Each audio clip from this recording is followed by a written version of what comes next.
SIFTER.com.au.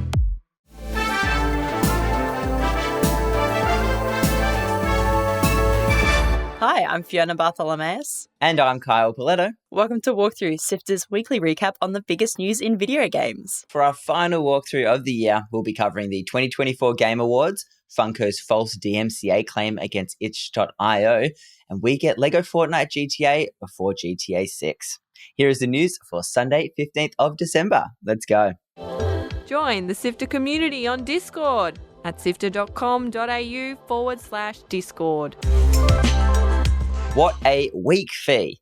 We were treated to some massive announcements, fantastic trailers, and I think there was some awards given out at some point too. That's right, it was the Game Awards this week, and to no one's surprise, Astro Bot took out the top spot for Game of the Year.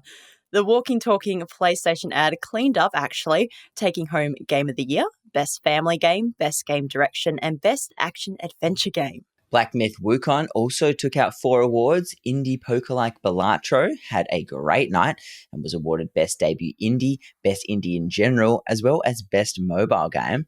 And Metaphor ReFantasio won Best Art Direction, Best RPG, and Best Narrative. But it wasn't ever really about the awards, was it? We know what you all came for were the trailers. And boy, did they deliver some rippers this year. We got our first good look at The Witcher 4 with Siri-fronted cinematic reveal trailer. No word on a release date, but that hasn't stopped my hopes and expectations from running rampant. And Naughty Dog showed off their new sci-fi action adventure titled Intergalactic: The Heretic Project, which I swear must just be an advertising collab between Porsche, Adidas and Sony. It was an adverts within an ad, so Neil Druckmann is genuinely a genius. In saying that though, I can't wait to see more gameplay of it. Elden Ring is back, baby. Just when I thought I was ready to take some time away from the lands between, they drag me right back in. Thankfully for my poor, weary, tarnished, Elden Ring Night Rain is something of a co-op spin-off set in the same universe, not another expansion. So I'm looking forward to seeing what that looks like next year. It Takes Two Hazelight unveiled their new IP, Split Fiction. It's more two-player co-op focused action that jumps between fantasy and sci-fi and looks to be so much fun. And speaking of co-op hitmakers, Hello Games of Overcooked fame also have a brand new escape room-themed multiplayer IP in the works, titled Stage Fright, which sorts of seems like the same concept. Borderlands may yet redeem itself after a disastrous jump into cinemas this year, because the back half of the Borderlands 4 trailer looks phenomenal. And The Last of Us 2, as well as Final Fantasy VII Rebirth, are both coming to PC early next year. There was so much more that we just don't have time to get into, so be sure to visit the link in our show notes for a full list of award winners and announcements. Something I'm sure we do have a little bit of time for, though, is talk about how dumb having an award for most anticipated game is, though, right? Absolutely. How do you even figure that out? Most memes? Most marketing? Who knows? It's an award for a game that hasn't come out yet. I do not understand it. Of course, GTA won it. It's so silly. The indie gaming marketplace itch.io briefly went offline this week after Funko took it down with a DMCA strike.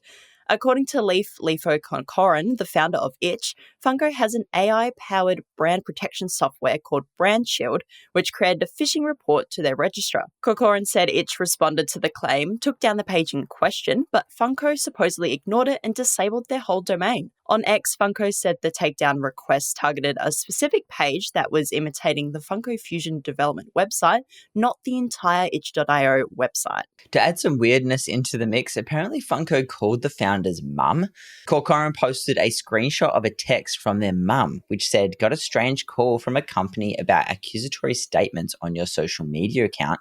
Call me." So far, Funko hasn't confirmed anything about the phone call or if they did disable the whole website, nor did they respond to itch.io's claims about it being an AI-powered software that caused the issue. The store wasn't down for very long and has been restored, so fingers crossed it doesn't happen again. LEGO got a massive expansion in Fortnite this week with a new social RPG experience called Brick Life. You can explore a LEGO city with 31 other people and take on jobs like a courier, security guard, or even a sushi chef. People can design their own homes, explore a magic school and rooftop club, and get involved with a bunch of missions too. People are comparing it to Grand Theft Auto 5, at least for its role-playing city style of gameplay, but this will be much more family-friendly. It's not the only recent LEGO announcement either. The team also revealed that LEGO Fortnite, the Minecraft-style survival experience, is being renamed to LEGO Fortnite Odyssey. And from now on, LEGO Fortnite will be the name of the hub that houses all the LEGO experiences in Fortnite. And for those sweats out there, Kyle, I'm looking at you. There is a Fortnite Ballistic, which is a first-person tactical shooter in the vein of Counter-Strike and Valorant. So now you can live out your dreams of smashing Sabrina Carpenter's espresso after a triple kill, Pauletto. Well, joke's on you. I don't understand why that's even mean to me. That's so funny. I honestly do not get it. I don't understand. So that's fine by me. Cool. I don't understand any of that anyway. Those wildcats at Dbrand just straight up put a Switch 2 case on their website with a Switch 2 inside it. I mean, why and what? These leaks are getting absurd. Why doesn't Nintendo just launch the damn thing?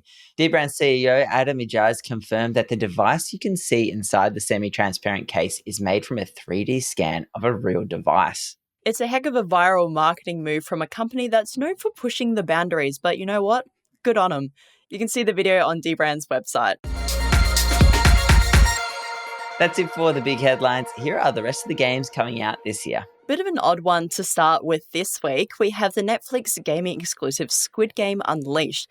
It's basically Fall Guys with a Squid Game aesthetic and surprisingly looks pretty fun. That's out on Netflix on December 17. If you're one of the few VR gamers out there and you're a fan of sci-fi horror, be sure to check out Alien Rogue Incursion this week. It's a survival horror shooter that looks genuinely terrifying, so much so that I don't think I'd be able to play it even if I could afford a VR setup. That's coming to PSVR 2 and PC VR on the 19th, as well as MetaQuest 3 early next year. And finally, Nintendo's favourite pretender, PALWORLD, is getting an expansion, cheekily titled FEYBREAK, which can only be a not-so-subtle nod to the fan-made Pokemon RPG Daybreak. FEYBREAK will bring you new powers to enslave, new weapons to threaten them with, as well as new building options, mechanics, and areas. Mark that in your calendar, Nintendo lawyers. They'll be available on the 23rd. Articles to read, Videos to watch. and podcasts to listen to. SIFTER.com.au. This has been walked through by SIFTER. My name is Fiona Bartholomaeus. And my name is Kyle Pauletto. Thank you so much for listening. This is our last episode for 2024. We've had a great year sharing the news with you. We'll be back in a month in early January, unless something massive happens, like Nintendo launching their Switch 2, but I think they've given up on that. Hey, maybe Dbrand will start selling them or something. SIFTER is produced by myself, Fiona Bartholomaeus, Adam Christou, Courtney Smith, and Chris Button. The episode is edited by both senior producer Mitch Lowe and Gianni Giovanni, who is SIFTER's executive producer and also Walkthrough's script editor. Thanks to Brian Fairbanks from Salty Dog Sounds for composing the walkthrough theme tune, and Audio Technica Australia and Apple of their support of SIFTER's podcasts. And thanks to you, Fiona, for another great year co-hosting this podcast with me. It's been a pleasure, and I'm looking forward to more next year. And to you, it's always fun being here every week. We'll be back with more news on Sunday, the 12th of January, 2025. See you then.